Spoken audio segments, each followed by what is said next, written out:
Hi student, देखिए आज हम लोग चर्चा करेंगे क्लास 10 के सांख्यिकी चैप्टर 14 चैप्टर के बारे में। तब इसमें हम लोग तीन फार्मूला के बारे में हम लोग यहाँ पर जानेंगे। देखिए, एक होता है माध्य होता है, बहुलक होता है और एक माध्यक होता है। ठीक है, तो सांख्यिकी किसको कहते हैं पहले जानिए। सांख्यिकी किसी भी बड़ा बड़ा आंकड़ा सबको हम लोग को उस सब के बारे में अध्ययन करने के लिए हम लोग को किसका जरूरत पड़ता है, सांख्यिकी का।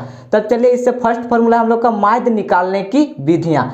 तो माध्य निकालने का तीन विधियां होता है। देखिए, एक होता है प्रत्यय विधि, जिससे प्रत्यय विधि से माध्य निकालेंगे। प्रत्यय विधि बराबर होगा sigma F I into X I बट्टा सिग्मा एफ आई। तो जैसे हम लोग यहाँ पर एफ आई क्या है, एफ आई जानेंगे क्या है, बारंबारता सारणी, और एक्स आई क्या है, वर्ग चिन्ह, और सिग्मा क्या है, कुल जोड़, सभी को उसमें जोड़ दिया जाता है। अब देखिए कल्पित माध्य विधि क्या है। कल्पित विधि बराबर होता है A plus sigma F I into D I बट्टा सिग्मा एफ आई। चूंकि यहाँ पर देखिए डी आई क्या है, सार गुणनखंड, और ए क्या है, कल्पित माध्य। अब फिर तीसरा माध्य निकालने का विधि देखिए, पग विचलन विधि बराबर होता है A plus sigma F I into U I बट्टा sigma F I into H. यहाँ से चूंकि हम लोग जानेंगे यू आई क्या है, यू आई है एक्स आई माइनस ए बट्टा एच, और एच होगा वर्गंतराल की माप, या तो इसको ऊंचाई कह सकते हैं। ठीक है, तब यहाँ से हम लोग इस माध्य सांख्यिकी से माध्य निकाल सकते हैं। माध्य निकालने की तीन विधियाँ हैं। ठीक है, देखिए हम लोग सेकेंड नंबर पढ़ेंगे क्या है, बहुलक। बहुलक का मतलब होता है कि किसी भी मतलब सारणी में क्या होता है, जो सबसे अधिक बार आएगा उसी को हम लोग क्या कहते हैं, बहुलक। आप लोग निचले क्लास से भी पढ़ते आए होंगे बहुलक का मतलब। तब देखिए बहुलक बराबर क्या होता है, L plus F one minus F zero बट्टा 2f1 minus f0 minus f2 into H होता है। अब हम लोग जानकारी प्राप्त कर देंगे कि ये सब क्या है। तब जहाँ L बराबर क्या होता है, देखिए बहुलक वर्ग की निम्न सीमा, जो भी बहुलक वर्ग होगा उसका निम्न सीमा निचला वाला को लेना होगा, छोटा वाला को। अब देखिए H होता क्या है, H बराबर होता है वर्ग अंतराल की माप, वर्ग अंतराल का माप, जितना भी उन लोग के बीच का माप रहेगा, दूरी रहेगा वही।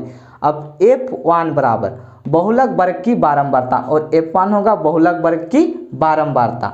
F0 बहुलक वर्ग से ठीक पहले वाले वर्ग की बारंबारता, और F0 होता है बहुलक वर्ग जो होगा उससे ठीक पहले वाला, यानी उससे ऊपर वाला बारंबारता को हम लोग F0 कहते हैं। अब देखिए F2 बराबर होता है बहुलक वर्ग के ठीक बाद में आने वाले वर्ग की बारंबारता।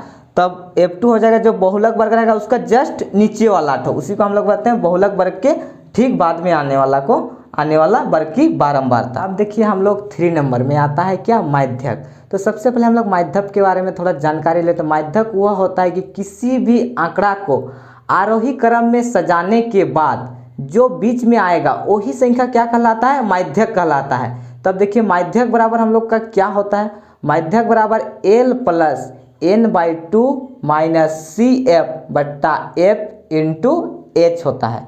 अब देखते हैं ये सब l क्या है, n क्या है, सबके बारे में जानकारी लेते हैं।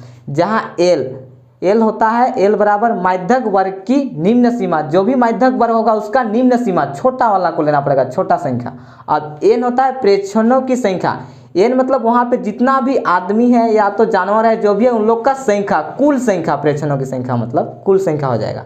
अब CF मतलब समझिए, CF बराबर होता है माध्यक वर्ग से ठीक पहले वाले वर्ग की संचयी बारंबारता। माध्यक वर्ग से जो भी उससे ठीक पहले वाला वर्ग की संचयी बारंबारता को संचयी मतलब CF कहते हैं। अब F बराबर होता है माध्यक वर्ग की बारंबारता, माध्यक वर्ग का बारंबारता हो जाएगा बराबर। और H क्या होता है, H बराबर वर्ग की माप, जो भी वर्ग रहेगा उसका माप, उसके बीच का डिस्टेंस को लिया जाता है। इसी प्रकार हम लोग का सांख्यिकी का 3 फार्मूला खत्म हो गया। पढ़े क्या, माध्य, बहुलक और माध्यक। अब इस तीनों फार्मूला से हम लोग सांख्यिकी चैप्टर को शुरू से लेकर लास्ट तक हम लोग खत्म कर सकते हैं। इस फार्मूला से बन जाएगा सारा। अगर आप लोगों को ये वीडियो पसंद आया तो आप लोग लाइक कीजिए, और कहीं भी इसको वीडियो में अगर कहीं पे आप लोग को डाउट है तो आप लोग कमेंट कर सकते हैं, और इस चैनल में अगर नए हैं तो आप लोग सब्सक्राइब कर दीजिए और अपने दोस्तों के साथ भी शेयर कर सकते हैं। धन्यवाद।